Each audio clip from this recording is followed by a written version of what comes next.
The Betrayal of Salahuddin, the hidden truth behind the fall of Jerusalem. He won hearts before he ever won battles. But what if I told you that Salahuddin Ayyubi, the man remembered as a symbol of justice and chivalry, was betrayed not by his enemies, but by those who claimed to stand beside him? History remembers him for retaking Jerusalem from the Crusaders in 1187. But what history does not tell you is how close he came to losing everything.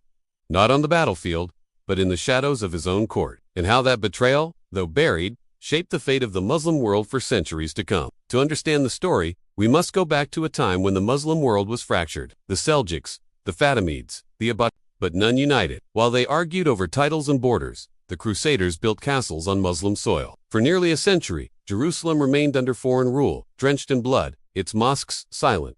Then came Salahuddin, not born into royalty, not a king's son. He was Kurdish, humble, raised among scholars and warriors. But what made him different was not his sword. It was his soul. He didn't just fight to conquer, he fought to heal, to unify, to restore dignity to a shattered people. And he did it. Through years of hardship, endless campaigns, and sleepless nights, he brought Egypt and Syria under one banner. He resisted division, rejected luxury, and often slept on the floor while his generals dined in palaces. And in 1187, after the decisive Battle of Hattin, he marched into Jerusalem, not as a butcher, but as a liberator. He didn't take revenge, he didn't slaughter innocents. Instead, he opened the gates to Christian pilgrims and protected Jews who had been banished for nearly a century. Even his enemies admitted his honor.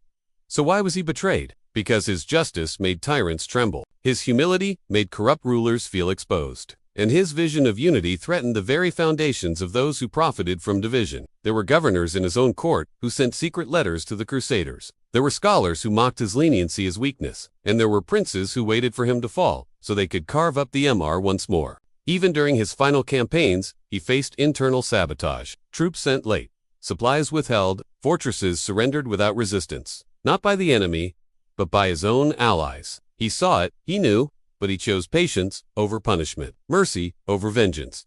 Because Salahuddin believed something deeper. He believed that true victory was not measured in land, but in the transformation of hearts. He said once, "Victory is changing the hearts of your opponents by gentleness and kindness." This was not strategy, it was philosophy. It was his way, but the world did not follow that path. After his death in 1193, his empire crumbled within years. His sons, manipulated and unprepared, divided what he had united. The Abbasid Caliphate offered no guidance. The Crusaders returned.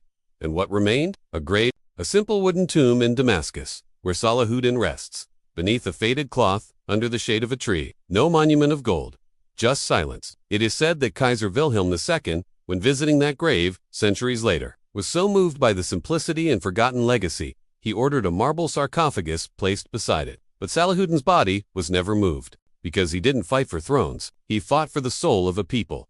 And that's the part history forgets. The part buried, not by time, but by design. Because if the world remembered his life fully, we would have to admit that strength does not come from domination, that power without humility becomes tyranny, and that justice, true justice, demands sacrifice, not slogans. Today, we name streets after him.